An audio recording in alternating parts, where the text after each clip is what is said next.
আসসালামু আলাইকুম ওয়া রাহমাতুল্লাহ। মহান আল্লাহ তাআলা সুন্দর অবয়বে মানব জাতিকে সৃষ্টি করেছেন। আল্লাহ বলেন, আমি সৃষ্টি করেছি মানুষকে সুন্দরতর অবয়বে। সূরা ৩ আয়াত ৪। বান্দার উপর তার সৃষ্টিকর্তা যদি অসন্তোষ থাকে তাহলে তার ক্ষতি অনিবার্য। একজন মানুষ কিভাবে অনুভব করবে যে তার প্রভু তার প্রতি অসন্তুষ্ট? কাউকে সুনির্দিষ্টভাবে একথা বলা যায় না যে আল্লাহ তোমার প্রতি অসন্তুষ্ট অথবা আল্লাহ তোমাকে ভালোবাসেন না, কারণ এ ব্যাপারে প্রকৃত জ্ঞান একমাত্র আল্লাহরই কাছে। তবে কোরআন ও হাদিসে এমন কিছু নিদর্শন এসেছে যার দ্বারা বোঝা যায় আল্লাহ তাআলা তার প্রতি অসন্তুষ্ট। আমাদের উপর আল্লাহর অসন্তুষ্টির কিছু কারণসমূহ: ১. নির্দয় হওয়া, অন্তর কঠোর হওয়া ও মানুষের প্রতি নির্দয় হওয়া, আপনজনের সঙ্গে মন্দ আচরণ করা। আর আল্লাহ যখন কোনো বান্দার উপর রাগান্বিত হন তখন তার দিল থেকে দয়া উঠিয়ে নেন। আয়েশা রাদিয়াল্লাহু তাআলা আনহা থেকে বর্ণিত, রাসূল সাল্লাল্লাহু আলাইহি ওয়াসাল্লাম বলেন, হে আয়েশা, তুমি কখনো আমাকে অশালীল দেখেছ? কিয়ামতের দিন আল্লাহর কাছে মর্যাদার দিক দিয়ে মানুষের মধ্যে সবচেয়ে নিকৃষ্ট সেই ব্যক্তি যার অনিষ্টের কারণে মানুষ তাকে ত্যাগ করে। সহিহ বুখারী, হাদিস ৬০৩২। ২. বরকত উঠিয়ে নেন। আল্লাহ তাআলা যখন কারো প্রতি অসন্তুষ্ট হন তখন তার জীবন থেকে বরকত উঠিয়ে নেন এবং তার উপর বিভিন্ন ধরনের শত্রু নিয়োজিত করে দেন। আল্লাহ বলেন, আমি প্রত্যেককেই তার অপরাধের কারণে পাকড়াও করেছি। তাদের কারো প্রতি প্রেরণ করেছি প্রস্তুর সহ প্রচণ্ড বাতাস, কাউকে পেয়েছে বজ্রপাত, কাউকে আমি বিলীন করেছি ভূগর্ভে এবং কাউকে করেছি নিমজ্জিত। আল্লাহ তাদের প্রতি জুলুম করার ছিলেন না, কিন্তু তারা নিজেরাই নিজেদের প্রতি জুলুম করেছে। সূরা আনকাবুত আয়াত ৪০। ৩. যে কোনো মুসিবতে অসন্তুষ্টি প্রকাশ করা। আল্লাহ যখন বান্দাকে পরীক্ষা কিংবা অন্য কোনো কারণে বিপদ-আপদ দেন তখন তার প্রতি বিরক্তি ও অসন্তুষ্টি প্রকাশ করা আল্লাহ তাআলাকে ক্রোধান্বিত করে তোলে। রাসূল সাল্লাল্লাহু আলাইহি ওয়াসাল্লাম বলেছেন, বিপদ যত মারাত্মক হবে প্রতিদানও তত মহান হবে। আল্লাহ তাআলা যখন কোনো জাতিকে ভালোবাসেন তখন তাদের পরীক্ষা করেন। যে লোক তাতে সন্তুষ্ট থাকে তার জন্য সন্তুষ্টি বিদ্যমান, আর যে ব্যক্তি তাতে অসন্তুষ্ট হয় তার জন্য অসন্তুষ্টি বিদ্যমান।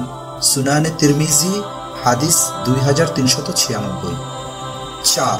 আল্লাহর কাছে প্রার্থনা না করা। আল্লাহ তাআলা চান তার বান্দা তার কাছে প্রার্থনা করুক।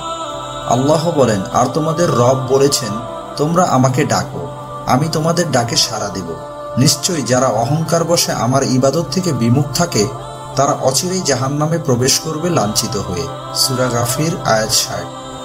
রাসূল সাল্লাল্লাহু আলাইহি ওয়াসাল্লাম বলেছেন, আল্লাহ তাআলার কাছে যে ব্যক্তি প্রার্থনা করে না আল্লাহ তাআলা তার উপর অসন্তুষ্ট হন। তিরমিজি, হাদিস 3373। ৫.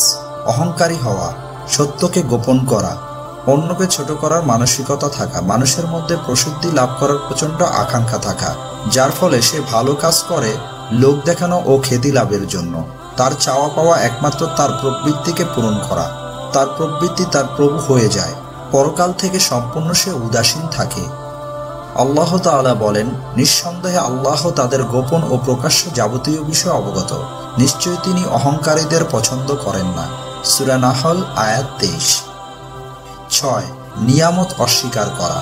প্রতিটি বান্দার উপর দিন রাত ২৪ ঘন্টা আল্লাহ তাআলার হাজারো নিয়ামত বর্ষিত হচ্ছে, কিন্তু যারা অকৃতজ্ঞ তারা আল্লাহর অফুরন্ত নিয়ামত পেয়েও তা অস্বীকার করে।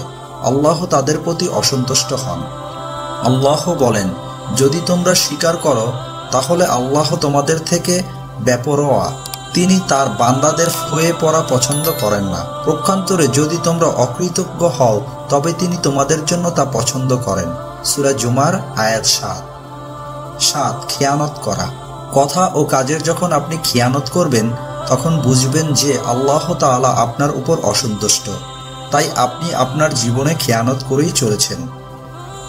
আল্লাহ বলেন, আর যারা নিজেদের সঙ্গেই খেয়ানত করে তুমি তাদের পক্ষে বিতর্ক করো না। নিশ্চয় আল্লাহ কোনো খেয়ানতকারী ও পাপিষ্ঠাকে পছন্দ করেন না। সূরা নিসা আয়াত ১০৭। ৮. সীমালঙ্ঘন করা। যে কোনো কাজে মধ্যপন্থা অবলম্বন করা, কোনো ক্ষেত্রে প্রান্তিকতা না করা, বাড়াবাড়িও করবে না আবার শিথিলতা করবে না। আল্লাহ তাআলা বলেন, আর যারা তোমাদের বিরুদ্ধে যুদ্ধ করে তোমরাও আল্লাহর পথে তাদের বিরুদ্ধে যুদ্ধ করো, কিন্তু সীমালঙ্ঘন করো না, নিশ্চয়ই আল্লাহ সীমা লঙ্ঘনকারীদের ভালোবাসেন না। সূরা বাকারা আয়াত 190। ইহুদি খ্রিস্টান সম্প্রদায় তারা বিভিন্ন কাজে সীমা লঙ্ঘন করেছিল, এই জন্য আল্লাহ তাআলা তাদের প্রতি অসন্তুষ্ট ছিলেন।